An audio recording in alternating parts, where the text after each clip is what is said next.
asalaamaaleykum mbokk internet yi ñuy suivre à travers DOS TV donc ñu ngi yëkkati suñu kàddu di jiital si nuyoo bi Cheikh Mamadou Mountakha di ñaan suñu borom guddal fanam di ñaanal kilifa diine yëpp ak fu ñu mën di nekk di wax ne encore une fois c'est un plaisir d'être là pour échanger avec vous sur l'actualité politique donc du pays donc Mbaye Seck la bokk membre bokk bureau exécutif Pastef Mbacké donc nekk un cadre de Pastef. waaw méga meeting bi nga xam ne moo am Kër Massar bi ñu koy jàngat rek dañ koy jàngat ci fànn yu bëri parce que ku ne xamante ne bii c'est pas la première fois Pastef di organiser des rencontres d'une grande envergure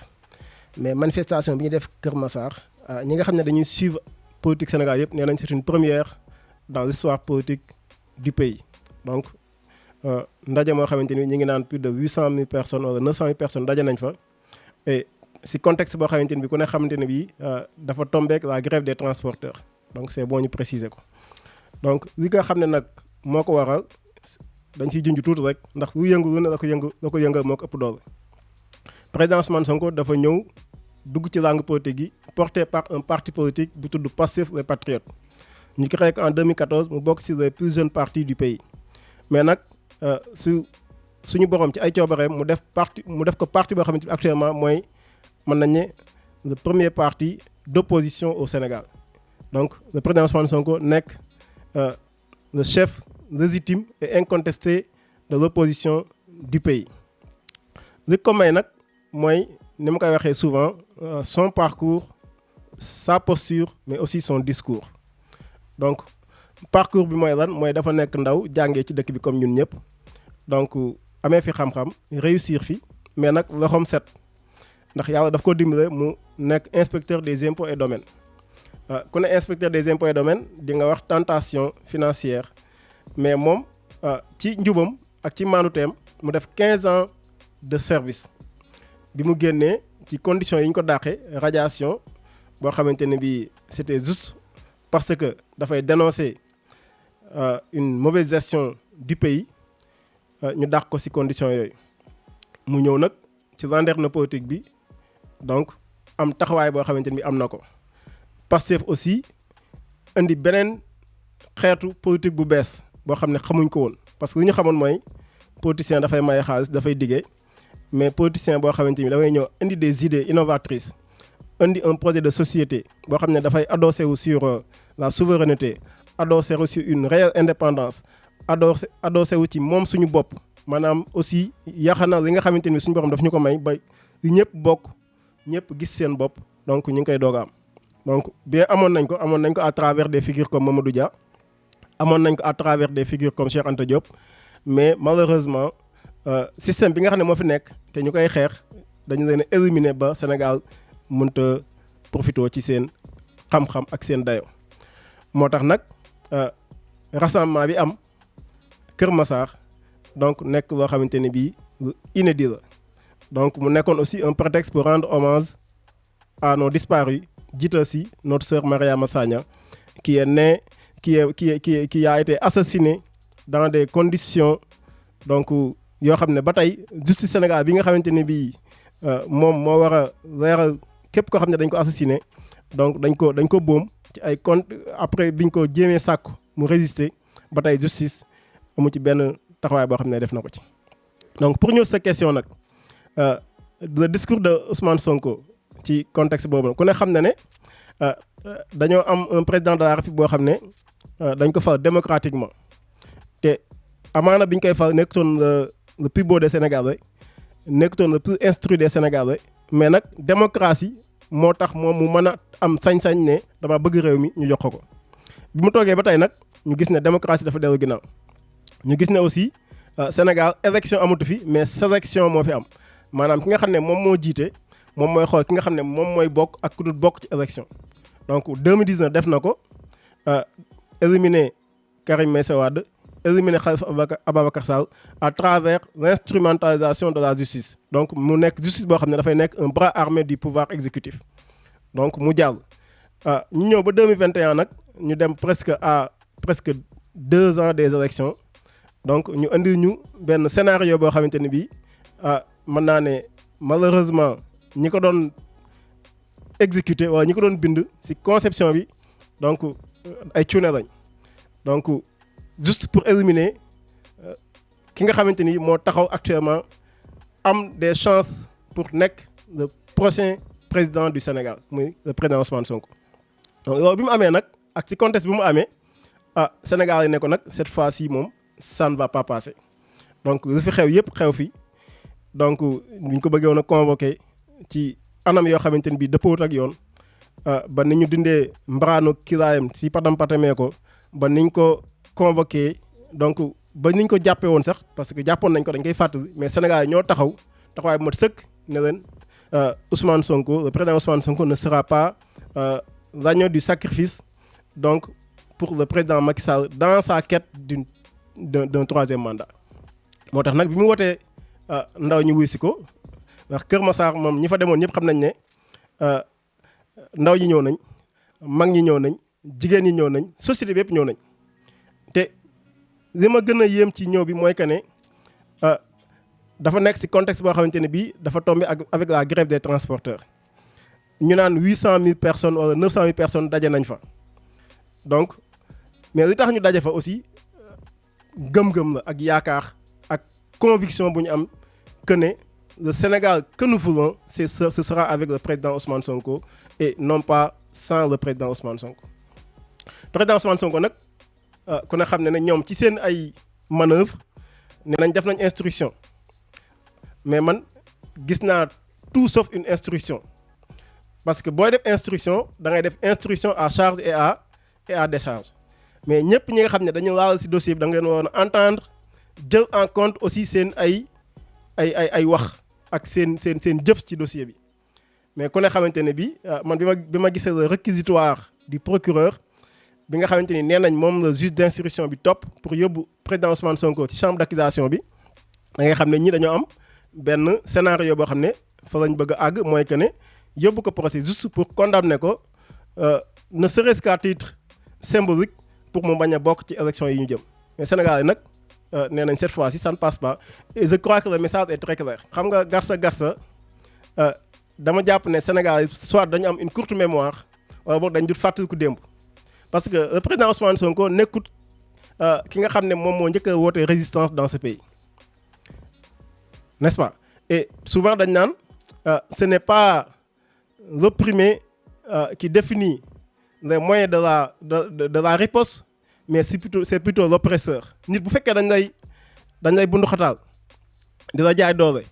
da ngay réagir à la hauteur de ni ñu lay bundu xataal ak ni ñu lay jaay doole président Ousmane Sonko nag il a usé de son droit à la résistance et ku ne xam ne Sénégal c'est un pays de résistance ñun ñëpp xam nañ ne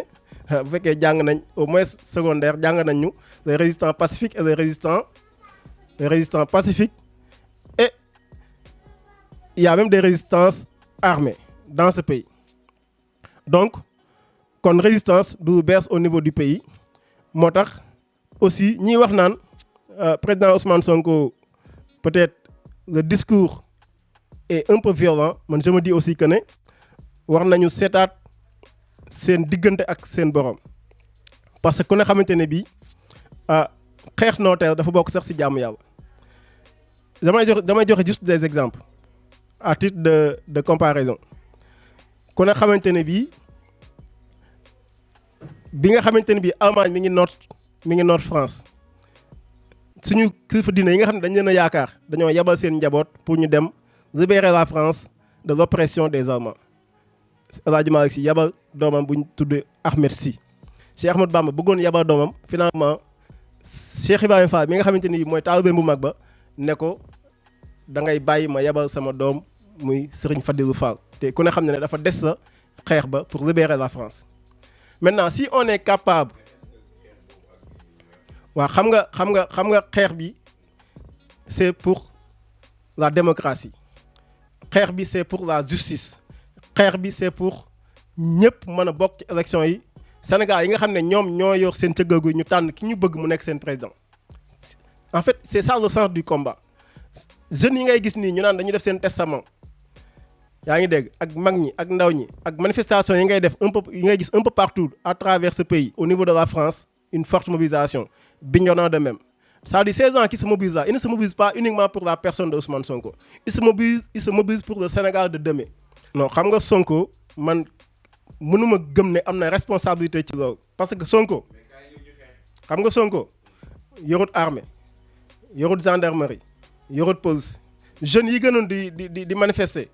ils n'avaient que leur engagement bu ñu yoree arme bu gën a mag mooy ay doj lañ yor doj mu dul rey kenn ñi doon tirer ñëpp gis nañ ko dañoo gis ay nit ñoo xam ne dañu viser des jeunes à bout portant tirer seen kaw on ne peut pas accuser ça à Sonko amu ci benn responsabilité te rapport bi nga xamante ne bii moom la Nations Unies génne récemment donc wax na ko nee na le président Macky Sall doit édifier l'opinion internationale par rapport à ces jeunes qui sont décédés wax nañ ko wax nañ ko aussi ne ko manifestation yi muy interdit systématiquement na ko bàyyi te jusqu'à présent bàyyiwu ko parce que tey jii rek Pastef Guédiawaye ñu ngi waroon def benn manifestation mu interdire ko ñuy def point de presse mu ñëw assiéger seen permanence donc maintenant nag si on a affaire avec un président boo xamante ne bii moom respecté wut yoon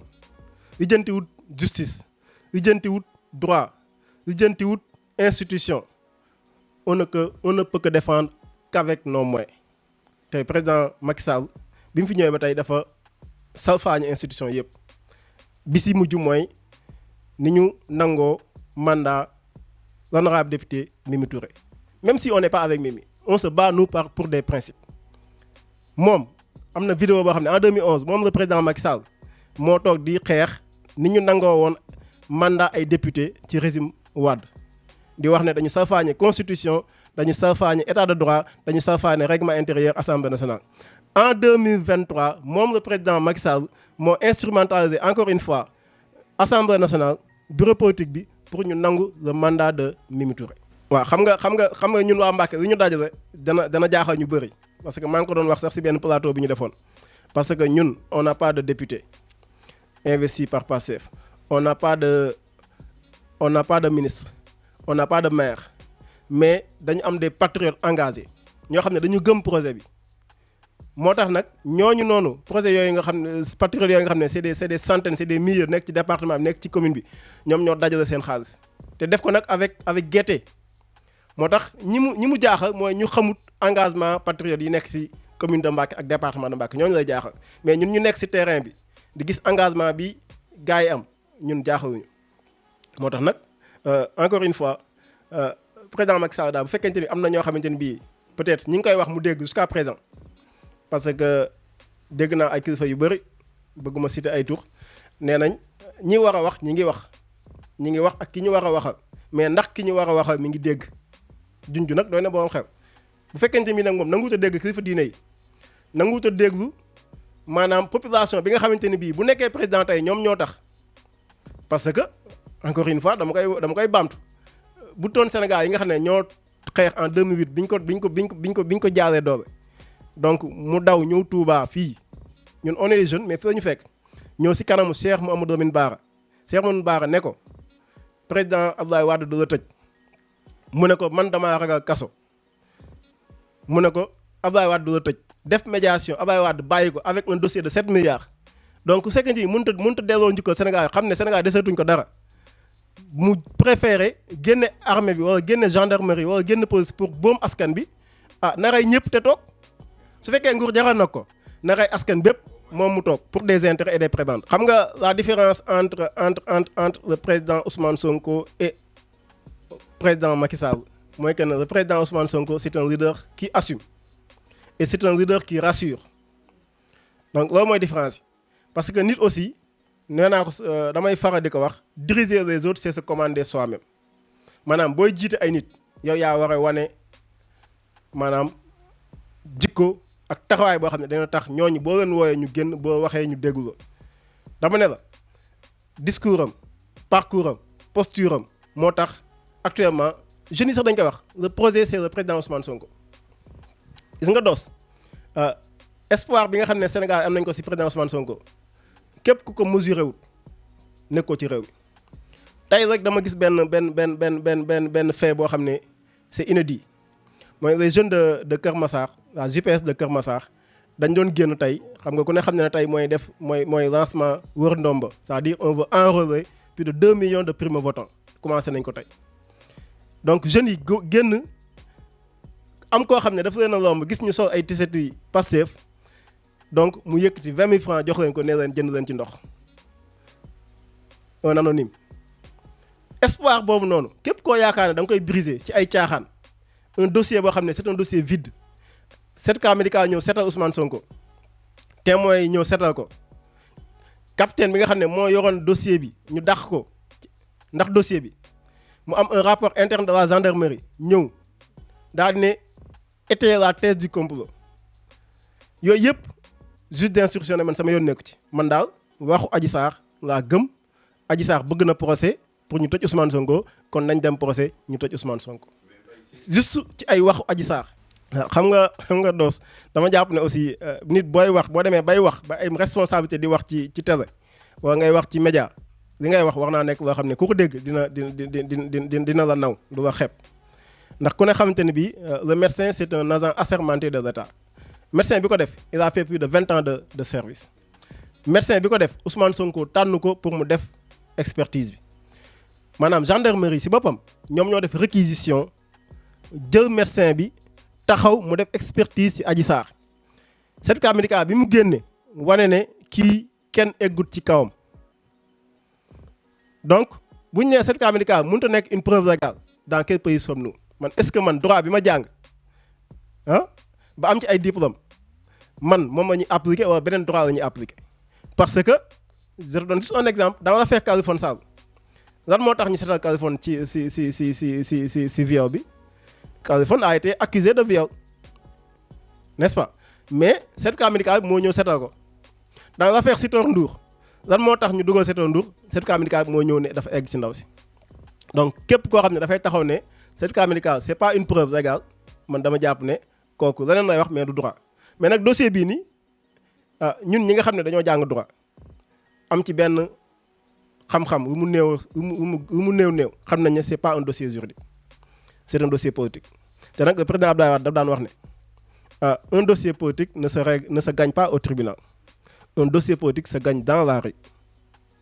donc moo tax nag patriotes yëpp du ma wax sax patriotes yi tous les Sénégalais épris de paix et de justice donc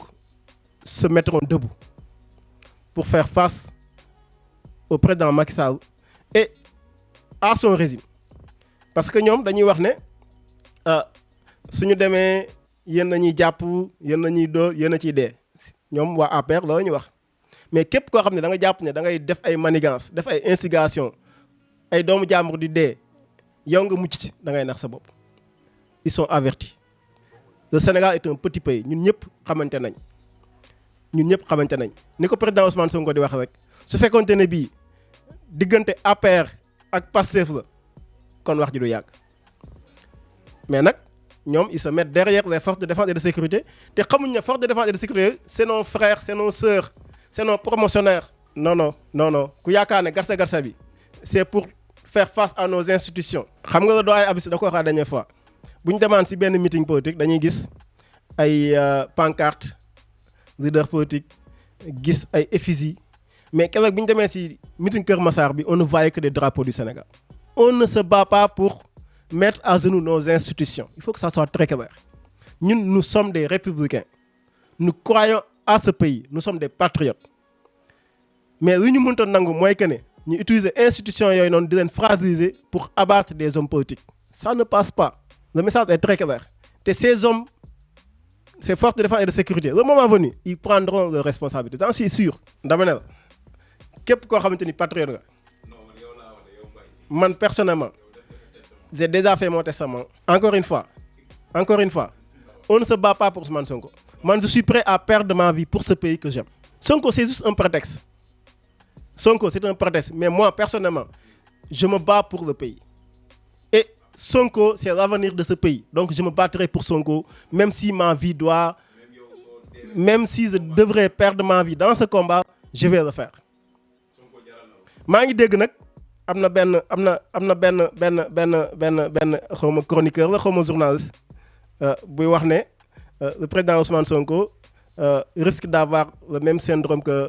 Khadim Bousso, paix à son âme. Je respecte beaucoup Khadim Bousso. su ma sañoon sax du ma ko évoquer mais li mu ko cité moo tax justement me rebondir si. Donc je préfère ne pas citer son nom parce que moi souvent je ne parle pas des gens qui travestissent la vertu, n'est-ce pas, avec le vice, et qui travestissent le vice, car dit que les gens qui sont prêts. Non dama ne la man dinaa ko citer ne vous en faites pas parce que li may wax dama ko ñeme. Mais dama ne la des gens qui travestissent la vertu pour le vice et le vice pour la vertu, maanaam jël dëgg di ko weccoo ak fen wala jël fen di ko weccoo ak dëgg, su ma sañoon danaa wax ba pare du ma tudd seen tur. Mais nag je suis obligé parce que on est dans un débat, on est dans les gens ont besoin de savoir. Donc je ne sais pas journaliste la, je ne sais pas chroniqueur la, donc Abdoulaye Fam déglu naa ko à travers votre chaîne, donc mu wax ay wax bay insinuer ne président Ousmane Sonko risque d'avoir le même syndrome que que Khadim Bousso. Donc ñuy wax ne xam nga ñun wax dëgg yàlla ay ndaw lañ waaye am nañ xel bu baax, dañuy xalaat. yaa ngi dégg te dañ ne naar bu ndaw lu mu wax rek sa xayma ba la ko déggee, naar bu ndaw lu mu wax sa xayma ba la ko déggee. Mais prendre la vie de Ousmane Sonko, rey Ousmane Sonko, képp koo jàpp ne da nga koy def ba pare yow nga mucc si yaag sa ñooñ da ngay nax sa bopp. Le président Ousmane Sonko maintenant dafa am benn symbiose boo xam ne daf ko am ak le peuple sénégalais te peuple boobu noonu ñooy nekk bouclier pour défendre ko. Donc foofu laa si bëgg a yem parce que moom xam na li tax ma wax loolu, parce que wax bi dafa garaaw, c'est très dangereux. Donc dem bay insinuer que mën na am le même syndrome que Khadim Bousso alors que moom si boppam sax xamut Khadim Bousso si yan circonstances la gaañoo. Donc c'est très dangereux. C'est même insulter la mémoire de Khadim Bousso. waaw xam nga loolu mooy li may wax loolu mooy esprit de malhonnêteté mooy malhonnêteté intellectuelle bi. Parce que ba nga demee ba nga xam ne xamoo yan circonstances la Khadim Bousso génne àdduna, ne serait-ce que pour sa mémoire, pour ses parents, doomam yi nga xam ne ñi ngi fi nekk ak njabootam yi fi nekk, ne serait-ce que pour ça waroo dugg ci dossier boobu bay def une comparaison entre le cas de Khadim Bousso ak un éventuel cas de Ousmane Sonko. C'est très dangereux. Aussi mënuñu wax ci actualité politique bi ci contexte bi ñu nekk aussi sans pour autant donc wax ci benn dossier boo xam ne mi ngi défrayer la chronique actuellement mooy le scandale du TER. Dama jàpp ne nag Sénégal yi dañu tàmm tant que tubaab waxut duñu accorder importance yi nga xam ne mooy xew ci réew mi. Parce que ku ne xam ne dañoo nekk ba BBC def benn reportage di wax ay scandale yi nga xam ne am na ci réew mi ci pétrole bi ak gaz bi, Sénégal yëpp jóg naan Alioune Sall suñu 400 000. te avant mu koy wax am na ay nit ñoo xam ne bind nañ ci livre, le président Ousmane Sonko bind na ci, ñeneen bind nañ ci, ñeneen wax nañ ci. TER bi aussi il a fallu attendre que Figaro di journal boo xam ne respecté nañ ko bien sûr wax ci, Sénégal yëpp doog di xam ne c'est un grand scandale. te avant mu koy wax am na ay intellectuels yoo xam ne ñu ngi ci réew mi, mën naa ci citer aussi le docteur Abdourahmane Diouf wax na ci, mën naa citer le président Ousmane Sonko wax na ci, mën naa citer le docteur Cheikh Ahmadou Bamba Diagne qui est un grand économiste wax na ci, di wax ne non seulement montage financier bi baaxut, mais aussi le TER ne peut pas avoir une rentabilité. Mais pire que ça, on vient nous informer ou même nous confirmer que TER bi déjà moomuñu ko. Mais en plus de ça li gën a grave mooy que ne pour Sénégal yi nga xam ne ñu ngi ñu dégg ñu xam ne TER bi dafa def un déficit bi mu def presque egg na 52 milliards te Sénégal moo koy fay parce que loolu moo nekk ci contrat yi. Maanaam dañoo engagé wu ne maanaam ñi nga xam ne ñoo yor TER bi bu ñu defee déficit ñun ñoo koy fay ci suñuy impôt ak suñuy taxe, mooy xaalis bi nga xam ne man fonctionnaire de l'État bi fin du mois dañuy dagg sama salaire ak jaaykatu caab bi ak jaaykatu gerte bi, ñoom dañuy jël seen xaalis pour fayee ko déficit boo xamante ne bii benn tubaab bu ñuy wax CNCF société française moom moo ñëw créer fi benn société bu ñuy wax SETER di exploiter terre bi te ñun moomuñ ci dara ñoom récemment ñu ngi génn di bàkku ci terre bi parce que ñoom dañ ne le terre c'est le plus grand projet donc de l'Afrique ou bien du Sénégal depuis l'indépendance loolu ñu doon bàkkoo mais en réalité nekk na ñu ngi nëbbu dëgg gi parce que récemment génn nañ ne terre bi def na 17 millions de passagers di ko bàkkoo mais waxuñ ne pendant ce temps français yi nga xam ne ñoom moom terre bi ñi ngi leen doon menacer sax pour arrêter terre bi parce que ñoom amuñ possibilité pour fay déficit boobu ma lay wax état du Sénégal en plus de ça aussi ñu xamal Sénégal yi ñu déggu ne terre bi nga xamante ne bii moom la président Macky Sall di bàkkoo naan c'est le projet le plus structurant du pays depuis l'indépendance jusqu'à nos jours terre boobu noonu jël nañ ci ay agents yoo xam ne ay directeurs yoo xam ne c'est des directeurs intérimaires ñoo xam ne Figaro mooy wax de amuñ benn expérience ci train ñu leen di fay chaque fin du mois 50 millions ci suñu xaalis 50 millions chaque fin du mois ñoom ñaar kenn ku nekk kenn ki ñu logé ko hôtel Pullman kenn ki di jël jet privé chaque semaine di jógee Nouakchott di ñëw Sénégal te ñoom amuñ benn expérience ci train amuñ benn expérience ci terre mais nag dossier Covid jaar na fi képp koo xam ne am nga capacité am nga sañ-sañ am nga doyadi am nga ñàkk yërmande détourné xaalisu boo xamante ne bii 1000 milliards yoo xam ne ci Covid 19 la dem ba sax mën naa ne di jël xaalis boo xam ne Cheikh Modou Mountakha moo ko joxe woon kooku boo defee li du ñu bett mais li koy faj nag mooy encore une fois que les Sénégalais restent debout que les Sénégalais restent mobilisés. Le pays va très mal. Le doyen Kéba Mbaye, le juge Kéba Mbaye, le défunt juge Kéba Mbaye, en installant le président Abdou Diouf en 1991, disait « Monsieur le Président, les Sénégalais sont fatigués. » Actuellement, les Sénégalais sont plus que fatigués. Moo tax nag juge yi nga xamante ne bii il reste toujours des juges war nañ xool ci président juge Kéba Mbaye war nañ xool ci le procureur Ousmane Diagne qui a toujours dit que j'ai toujours été un procureur de la République et non pas un procureur d'un homme. Et ça me permet de wax ci un peu sur la sortie donc de l'ex-procureur Bassirou Gueye. Xam nga dem bi ma déggee Bassirou Gueye l'ex-procureur de la République mu wax dama ne c'est comment on a fait pour en arriver là maanaam naka la ñu def pour am xeetu njiit yi maanaam pour ay nit ñu mel nii di incarner suñu institution. Parce que non seulement il n'avait pas le droit de parler loolu juriste yëpp xam nañ ko amutoon droit wax ci dossier bi parce que c'est un fonctionnaire même s'il est détaché il reste toujours un fonctionnaire et en plus de ça mu nekk jiite OFNAC ne serait-ce que pour ça il ne devait pas parler parce que il est tenu à la discrétion professionnelle mu xotti jëng yooyu yëpp génn di wax ci dossier bi mais wax ji yëpp mooy que ne man complot bi nga xam ne am na nangu naa ne complot am na parce que en réalité dañ naan ko wax feeñ bi mu waxee dafa nangu ne complot am na mais mi ngi jéem a seetal boppam ne man complot bi doon ma ci dara. photo yi nga xam ne dañ ma koy jiiñ man dugaluma ko ci commandant Mbengue moo ko ci dugal Ousmane Sonko entendre nañ ko section de recherche mu am 6 contradictions di jéem a charge Ousmane Sonko alors que le président Ousmane Sonko n'a jamais été entendu à la section de recherche. Maintenant quand une autorité de cette envergure entre guillemets mën a toog di wax des contre-vérités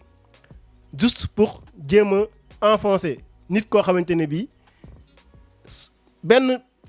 benn tort la am bu fekkee def na benn péché mooy bëgg na Sénégal te bëgg na Sénégal jëm kanam mu am une ambition pour diriger ce pays je me dis que ne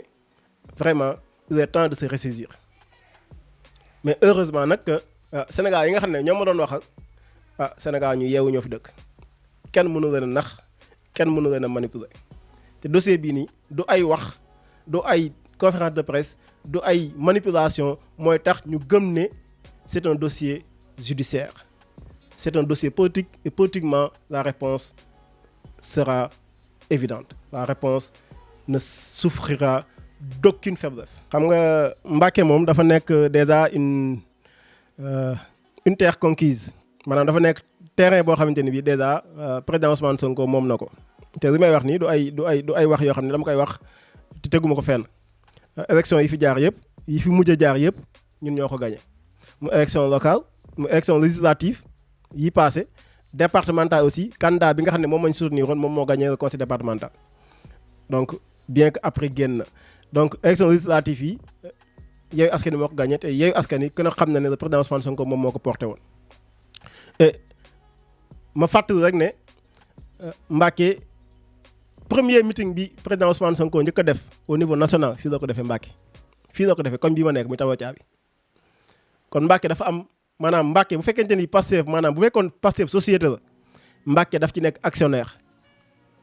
moo tax nag waa Mbacké duñ mës a des ginnaaw ci projet bi projet Pastef waa Mbacké duñ ci mës a des ginnaaw dinañ ànd ak président Ousmane Sonko ba yóbbu ko au pouvoir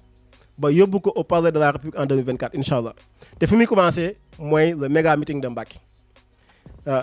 maa ngi nuyu de passage mon frère El Hadji Diop l'adjoint au maire de Keur Massar Nord cette manifestation rëy na trop mon frère mais Mbacké va relever le défi Mbacké dañ fi gis manifestation boo xam ne ba politique dara amee Sénégal ba tey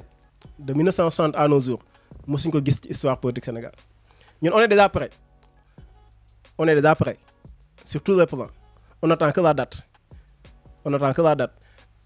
coordination yi nekk ci commune ci département bi yëpp ñi ngi coordonné ñi ngi waxtaan ñi ngi daje ñi ngi waxtaan pour mën a am une mobilisation inédite comme ni ko benn patriote waxee Mbacké daal jàpp naa ne képp koo xam ne ñëwoo ci manifestation bi dama jàpp ne ci complot bi nga bokk. waaw date bi nag dañ koy bañ a dévoiler incha allah dans les prochains jours dinañ leen wax date bi nga xamante ni bi mooy méga meeting de Mbacké di woo nag coordination yi nekk ci Sénégal yëpp parce que c'est un meeting national coordination yi nekk ci Sénégal yëpp la dernière fois ku ne gis na ni mu demee grève des transporteurs moo taxoon waa Dakar kes ñoo génnoon ñi jóge woon Mbour sax wala Thiès dañoo ñëw ba si yoon bi gendarmerie ak police nationale di leen indi ay jafe-jafe waaye cette fois-ci moom jàpp naa ne amul benn prétexte bu ñu mën a teg pour mën a tere nit ñi ñu dem ak ñëw parce que le droit d'aller et de venir c'est un droit constitutionnel donc am nañ droit jóge Saint-Louis jóge Ziguinchor ñëw Mbacké am nañ droit jóge Mbacké dem Ziguinchor donc ñi ngi woo patriote yëpp ak fu ñu mën di nekk donc ñu waajal le meeting de Mbacké parce que nag am na ku ko wax fekkente bi comprendre message bi ñu ko lancé à Keur Massar xanaa bi ñu koy lancé à Mbacké dina ko comprendre su ko comprendre nag c'est à ses risques et périls. waaw xam nga dafa nekk question boo xam ne toujours dañ koy poser mooy que ne maanaam niveau débat bi ci réseaux sociaux yi ak aussi le fait que nit ñi accepté tuñ contradiction maanaam soo waxee rek mu am ñoo xam ne dañuy jóg buñ jàppee ne li nga wax dëppawut ak ñoom li ñu bëggoon a dégg ñu saaga la wala ñu yëkkati kàddu boo xam ne dafay safaanu jëme si yow donc man li ma gëm mooy que ne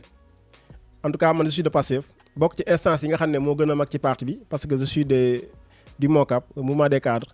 bokk aussi ci instance yi nga xam ne au niveau local maa ngi ci bureau exécutif Pastef Mbacké bokk ci pôle communication mais gisuma benn patriote boo xamante ne bi en tout cas am na carte de membre engagé wu ñu xam ko ñun identifié ko mu sañ a wax yéen yi parce que boo ko waxee sax man personnellement bu fekkee xam naa dinaa la recadrer parce que on n'a pas besoin de ça li ñu bëgg mooy contradiction des idées contradiction des arguments parce que loolu mooy développer Sénégal may ñaan képp koo xam ne da nga ne patriote nga mbaa nga ne sympathisant nga parce que gëm naa ne patriote dëgg du def loolu mais képp koo xam ne sympathisant nga te bëgg défendre Ousmane Sonko neex na défendre Ousmane Sonko ku neex a défendre jërut saaga jërut yëkkati dënn parce que Sénégal yi nga xam ne ñoom ñooy déggu ñi nga xam ne dañuy jéem a dénigrer ak di diaboliser Ousmane Sonko ñoom am nañ ay xel lu yanu maanaa ñëpp xam nañ ko nañ leen bàyyi ak Sénégal yi ñoom dinañ leen juger seen bopp donc bu kenn saaga kenn te président Ousmane Sonko en personne moom wax na ci nee na képp koo xam ne dafa yëkkati kàddu di saaga àndut ak man dénkuma kenn diggawuma kenn mu saaga donc jàpp naa ne kon loolu leer na donc responsabilité boobu du responsabilité de président Ousmane Sonko parce que moom ku ne xam na ne waxuma ko c'est le docteur Abdourahmane Diouf moo ko wax moo wax ne le président Ousmane Sonko est une chance pour la démocratie sénégalaise te li tax mu wax ko mooy bi mu ñëwee dafa indi doxalin bu bees di bind ay livres ci ay programme di proposer ay programme te 2024 bii ñuy waajal ñun déjà suñu programme ñi ngi ci di ko tabax te bu génnee dinañ xam ne ñun on est un parti boo xamante ne wi dañuy am une offre bëgg jëlee Sénégal fii yóbbu ko fii. Donc loolu laa bëggoon a tëjee di wax ne bu fekkee wax nañ benn wax boo xam ne aussi peut-être xaw na diis xaw na ñagas nañ ñu ko jégal mais nag li ñu wax mooy li ñu gëm te li ñu wax Sénégal moo tax ñu koy wax li ñu wax conviction moo tax ñu koy wax. waaw di la sant bu baax a baax mon frère Doss di wax ne toujours dañu am plaisir di seq ak yow waxtaan te waxtaan bi toujours dañ koy jéem a teg si li nga xam ne ñun moom lañ gëm mooy déjà teg ko ci yar ak teggin teg ko ci xam-xam parce que boo toogee di wax rek jàpp ne ñi lay déggu ñoom ñoo la gën a xam ñi lay dégg aussi am na lu ñuy séntu ci yow kon soo yàlla na toog nga toog yokk micro di wax fexe ba li ngay wax mu nekk d'abord loo gëm fexe ba aussi li ngay wax mu nekk loo xamante ne bii ku ko dégg du ne accim te ñi ngi ñaan yàlla daal ñu bañ fee wax dara loo xam ne jépp nañ ñu si di ñaan yàlla aussi Sénégal gi nga xam ne moom la ñu am te ñun amuñ leneen lu Sénégal donc du yàgg ba ñu nekk Gambien du yàgg ba ñu am nationalité française ñun on est Sénégalais et on demeurera des Sénégalais di ñaan Sénégal googu noonu suñu borom def fi jàmm jàmm ji nag ñun ñëpp am nañ ci responsabilité waaye président Macky Sall bi nga xam ne moom moo nekk le gardien des institutions ak lu yàlla ak nu mën di mel moom moo nekk le gardien des institutions moom moo nekk le chef suprême des armées moom moo nekk le président de la République moom moo nekk le chef d'État mooy nommé aux emplois civils et militaires donc maqaam yooyu yëpp suñu borom jox na ko donc ñu ngi koy ñaan mu delloo si xelam te xam ne nguur moom ak nu mu mën di toll dafa jóge si ay loxo ñëw si yow te dina jóge si ay loxo dem si loxoy keneen kon nag loo xam ne dafa jóge say loxo ñëw si yow di jóge say loxo dem si loxoy keneen bu mu tax nga taal réew mi